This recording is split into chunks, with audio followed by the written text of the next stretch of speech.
ഞാൻ ഒരു സംഘടനാ പ്രവർത്തകനായതിനു ശേഷം ഡോക്ടറായിട്ടുള്ള ഒരു വ്യക്തിയാണ്. എന്തുകൊണ്ടാണ് ആദ്യം പറഞ്ഞതെന്ന് വെച്ചിട്ടുണ്ടെങ്കിൽ നമുക്കൊക്കെ ഒരു ധാരണയുണ്ട്, ഇങ്ങനെയുള്ള ദീനീ പ്രവർത്തനങ്ങളിൽ നമ്മൾ ഇടപെടുമ്പോൾ നമ്മുടെ പഠനം എവിടെയൊക്കെ നഷ്ടപ്പെട്ടു പോകുമെന്ന് ഉള്ളൊരു തെറ്റായ ധാരണയുണ്ട്. അത് തിരുത്തുന്നതിന് വേണ്ടിയാണ് അങ്ങനെ പറഞ്ഞിട്ടുള്ളത്. ഞാൻ MBBS പാസ്സായത് ആലപ്പുഴ മെഡിക്കൽ കോളേജിൽ നിന്നാണ്. ആ സമയത്ത് തന്നെ സംഘടനയുടെ സംസ്ഥാന ഭാരവാഹിത്വം ഉണ്ടായിരുന്നു. അതിനുശേഷം PG എൻട്രൻസ് പ്രിപ്പയർ ചെയ്തു. PG എൻട്രൻസ് ലഭിക്കുന്ന സമയത്ത് ഞാൻ ISMSMൻ്റെ സ്റ്റേറ്റ് പ്രസിഡൻ്റ് ആയിരിക്കുന്ന സമയത്താണ് PG എൻട്രൻസ് ഞാൻ പാസ്സായിട്ടുള്ളത്. അത് ഗവൺമെൻറ് മെഡിക്കൽ കോളേജ് കോട്ടയത്താണ് പഠിച്ചിട്ടുള്ളത്. അതിനുശേഷം ഇപ്പം ISMൻ്റെ സംസ്ഥാന വൈസ് പ്രസിഡൻ്റാണ്. ഞാൻ ഗവൺമെൻറ് ജോബ് 2 തവണ ലഭിച്ചിട്ടും 2 തവണയും ഉപേക്ഷിച്ച് ഒരു പ്രൈവറ്റ് മെഡിക്കൽ കോളേജിൽ ഇപ്പം ജനറൽ ആൻഡ് ലാപ്രോസ്കോപ്പിക് സർജനായിട്ട് വർക്ക് ചെയ്യാണ്. എനിക്ക് ഇഷ്ടപ്പെട്ട് അതങ്ങനെ ചെയ്യണം എന്നുള്ളതുകൊണ്ട് നാട്ടിൽ നിന്ന് ദീനീ പ്രവർത്തനത്തിൻ്റെ കൂടെ കുട്ടികളെ പഠിപ്പിച്ച് ഉള്ള അങ്ങനെ ഒരു ഡോക്ടറായിട്ട് വർക്ക് ചെയ്യണമെന്നുള്ളൊരു ആഗ്രഹം കൊണ്ട് എൻ്റെ ഒരു ഇഷ്ടപ്പെട്ട ജോബിലാണ് ഞാനിപ്പോൾ വർക്ക് ചെയ്യുന്നത്. പലർക്കും അതിൽ എതിരഭിപ്രായം ഉണ്ടാവും. പക്ഷേ എൻ്റെ മനസ്സിന് സന്തോഷം നൽകുന്ന, ഞാൻ എന്താണോ ആയിത്തീരണമെന്ന് ആഗ്രഹിച്ചിട്ടുള്ള ഒരു ജോബിലാണ് അൽഹംദുലില്ലാ ഇപ്പോൾ വർക്ക് ചെയ്യുന്നത്. ഇപ്പോൾ അസോസിയേറ്റ് പ്രൊഫസറാണ്. ഇൻഷാ അല്ലാഹ് അടുത്ത മാസം പ്രൊഫസറായിട്ട് പ്രൊമോഷൻ ആവും ഇൻഷാ അല്ലാഹ്. അവസാനമായിട്ട് മുബഷിർ സാറിനോടുള്ളൊരു ചോദ്യമാണ്. സാർ പറഞ്ഞു വെച്ച കാര്യത്തിൽ നിന്ന് തന്നെയാണ് ചോദ്യം വന്നിട്ടുള്ളത്. സംഘടനയും പഠനവും കൂടെ ഒരുമിച്ച് കൊണ്ടുപോകുന്നത് വളരെ ബുദ്ധിമുട്ടായിട്ട് പലരും പറയാറുണ്ട്. അത് സാറിൻ്റെ ഒരു അഭിപ്രായത്തിൽ അതിൻ്റെ ഒരു സൊല്യൂഷൻ എന്താണ് എന്നുള്ളതാണ് അതിനുള്ള ചോദ്യം. അസ്സലാമു അലൈക്കും. അപ്പോൾ ഇത് ഞാനും പണ്ട് ആലോചിച്ചിട്ടുള്ളതാണ്, നമ്മളെ പഠനത്തിന് ഈ ഒരു ദീനീ പ്രവർത്തനം ബാധിക്കുമോ എന്നുള്ളത്. അപ്പോൾ ഞാൻ എൻ്റെ മനസ്സിൽ വന്നിട്ടുള്ളൊരു ചിന്ത എന്ന് വെച്ചിട്ടുണ്ടെങ്കിൽ, നമ്മുടെ ജീവിത ലക്ഷ്യം എന്താണ് എന്നുള്ളത്, നമ്മളൊക്കെ എങ്ങനെ ഇവിടെ ജീവിക്കുന്നത്, എന്തിനു വേണ്ടിയാണ് എന്നുള്ളൊരു ചോദ്യം എന്നെ വല്ലാതെ എങ്ങനെ അലട്ടിക്കൊണ്ടിരുന്നു. അപ്പോൾ ആ ഒരു ചോദ്യത്തിൻ്റെ ഉത്തരമായിട്ട് എനിക്ക് കിട്ടിയിട്ടുള്ളത് വിശുദ്ധ ഖുർആനിലെ സൂറത്തുൽ മുൽക്ക് 67-ാം അധ്യായം 2-ാമത്തെ വചനം, അല്ലദീ ഖലഖൽ മൗത വൽ ഹയാത്ത ലിയബ്ലൂക്കും അയ്യുക്കും അഹ്സനു അമല വഹുവൽ അസീസുൽ ഗഫൂർ.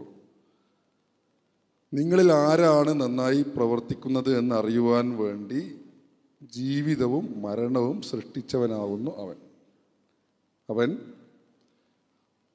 പടച്ച തമ്പുരാനെ നമ്മളെ ഈ ലോകത്തേക്ക് അയച്ചിട്ടുള്ളത് നമ്മൾ നന്നായി പ്രവർത്തിക്കുന്നുണ്ടോ എന്നറിയാൻ വേണ്ടിയിട്ടാണ്. നമ്മൾ ഈ ഒരു ലക്ഷ്യം മറന്നുകൊണ്ട് എത്ര വലിയ ഡോക്ടറോ, എത്ര വലിയ എൻജിനീയറോ, എത്ര വലിയ പൈസക്കാരനോ, എത്ര വലിയ അറിയപ്പെടുന്ന ആളോ ആയിട്ടൊരു കാര്യമില്ല. നമ്മളെല്ലാവരും വിശ്വസിക്കുന്ന പരലോകം, അവിടെ ചെല്ലുമ്പം ഞാനിവിടെ ഒരു വലിയ പൈസക്കാരനായിരുന്നു എന്ന് പറഞ്ഞ്, അല്ലെങ്കിൽ വലിയൊരു ഡോക്ടറായിരുന്നു എന്ന് പറഞ്ഞ്, വലിയ ഒരു എൻജിനീയർ ആയിരുന്നു എന്ന് പറഞ്ഞ് ഒരു ബോർഡും പിടിച്ച് അവിടെ ചെന്നിട്ട് ഒരു കാര്യമില്ല. അവിടെ നമ്മുടെ വലതുഭാഗം കനം തൂങ്ങുന്നുണ്ടോ എന്നുള്ളത് മാത്രമേ വിഷയമുള്ളൂ. അപ്പം അതുകൊണ്ട് തന്നെ അതിന് നമ്മൾക്കുള്ള വഴി എന്ന് വെച്ചിട്ടുണ്ട് എങ്കിൽ, നമ്മൾക്ക് ഒരു മുസ്ലിമായിട്ടുള്ള ഒരു ഡോക്ടർ ആവുക, ഒരു മുസ്ലിമായിട്ടുള്ള എൻജിനീയർ ആവുക, മുസ്ലിമായിട്ടുള്ള എൻ്റർപ്രനർ ആവുക, ഒരു മുസ്ലിമായിട്ടുള്ള രാഷ്ട്രീയക്കാരനാവുക. ആ ഒരു ലൈനിൽ നമ്മുടെ ചിന്ത പോയി കഴിഞ്ഞിട്ടുണ്ട് എങ്കിൽ നമ്മൾക്ക് ഇവിടെ മാത്രമല്ല പരലോകത്ത് എന്തായാലും വിജയിക്കാൻ സാധിക്കും. അപ്പോൾ എന്നെ സംബന്ധിച്ചിടത്തോളം സംഘടനാ പ്രവർത്തനം എന്നുള്ളത് എൻ്റെ പഠനത്തിന് ഒരു ബൂസ്റ്റായിരുന്നു. അപ്പോൾ സാറിപ്പോൾ പറഞ്ഞു വെച്ചിരുന്നത് രാവിലെ നേരത്തെ എഴുന്നേൽക്കുക എന്നുള്ളത് ഒരു മുസ്ലിമിനെ സംബന്ധിച്ചിടത്തോളം രാവിലെ തന്നെ 5 മണിക്ക് സുബഹി നിസ്കാരമുണ്ട്, അതിൻ്റെ മുമ്പ് തഹജ്ജുദുണ്ട്. അപ്പോൾ നമ്മുടെ ഒരു സിസ്റ്റം തന്നെ ഉണ്ടാക്കി വെച്ചിട്ടുള്ളത് സാർ ഈ പറഞ്ഞ തിയറി വെച്ചിട്ട് തന്നെയാണ്.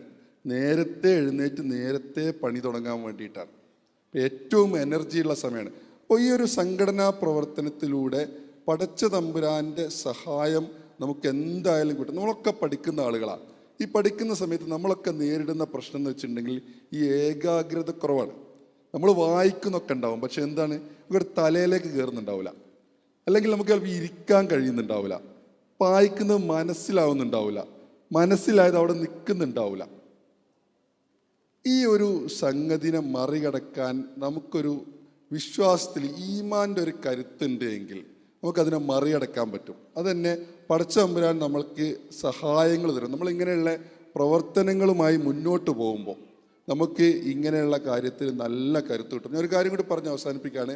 സംഘടനാ പ്രവർത്തനം എന്ന് വെച്ചിട്ടുണ്ട് എങ്കിൽ നമ്മൾ ചെയ്യുന്നത് ഇത്ര മാത്രമേ ഉള്ളൂ. നമ്മൾ ഒരാൾക്ക് കൊടുക്കാൻ പറ്റിയിട്ടുള്ള ഏറ്റവും നല്ല ഗിഫ്റ്റ് എന്താണ്? നമ്മളൊരാൾ ബൈക്കിൻ്റെ സ്റ്റാൻഡ് തട്ടാണ്ട് ഇങ്ങനെ പോകുന്നത് കണ്ടിട്ടുണ്ട് എങ്കിൽ നമ്മൾ വിളിച്ചു പറയും, സ്റ്റാൻഡ് തട്ടണേ. അല്ലെങ്കിൽ ഷാള് തൂങ്ങി ബൈക്കിൻ്റെ പുറകിൽ പോകുന്നുണ്ട്, ആ ബൈക്കിൽ ഷാള് കൊടുക്കും, നമ്മൾ ഒച്ചപ്പാടുണ്ടാക്കും. എന്തുകൊണ്ടാണ്? അവരതിൽ നിന്ന് രക്ഷപ്പെടുത്താൻ വേണ്ടിയിട്ടാണ്. അതേപോലെ നമ്മുടെ ചുറ്റുപാടുമുള്ള ആളുകൾ നരകത്തിലേക്ക് പോകുന്നത് കാണുമ്പോൾ ഓരെങ്ങനെ തട്ടി വിളിച്ച് ഓലെ സ്വർഗത്തിലേക്കുള്ള വഴിയിലേക്ക് ഇങ്ങനെ ചേർത്ത് നിർത്താൻ നമുക്ക് കഴിഞ്ഞിട്ടുണ്ട് എങ്കിൽ അതാണ് ഏറ്റവും വലിയ സത്കർമ്മം. അപ്പോൾ അതാണ് ഈ സംഘടനാ പ്രവർത്തനത്തിലൂടെ, ദീനീ പ്രവർത്തനത്തിലൂടെ നമ്മൾ ചെയ്യുന്നത്.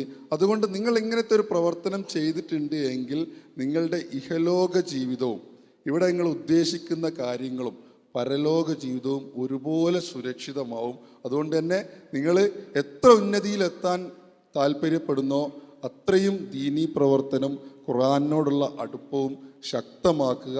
നമുക്ക് വിജയിക്കാൻ സാധിക്കും. ഞാൻ PG എൻട്രൻസ്, നിങ്ങൾ MBBS കഴിഞ്ഞിട്ടുള്ള ആളുകളോട് ചോദിച്ചാൽ അറിയാം PG എൻട്രൻസ് കിട്ടാൻ എത്രത്തോളം ബുദ്ധിമുട്ടാണ് എന്ന്. MSMൻ്റെ സംസ്ഥാന പ്രസിഡൻ്റ് ആയിരിക്കുന്ന സമയത്താണ് ഞാൻ ആ പരീക്ഷ എഴുതിയിട്ടുള്ളത്. അൽഹംദുലില്ലാ ഗവൺമെൻറ് മെഡിക്കൽ കോളേജിൽ തന്നെ എനിക്ക് അഡ്മിഷൻ, അതിൽ കോട്ടയം മെഡിക്കൽ കോളേജിൽ അഡ്മിഷൻ എനിക്ക് ലഭിച്ചു. അത് ഞാൻ പഠിച്ചത് കൊണ്ട് മാത്രമല്ല എന്നുള്ളൊരു ഉത്തമ വിശ്വാസം എനിക്കുണ്ട്. അതുകൊണ്ട് തന്നെ സംഘടന ഈ ഒരു പഠന പ്രവർത്തനങ്ങളുടെ കൂടെ തന്നെ ദീനീ പ്രവർത്തനം കൂടി ചേർത്ത് കൊണ്ടുപോകാൻ ശ്രമിക്കുക. അള്ളാഹു അനുഗ്രഹിക്കട്ടെ. അസ്സലാമു അലൈക്കും.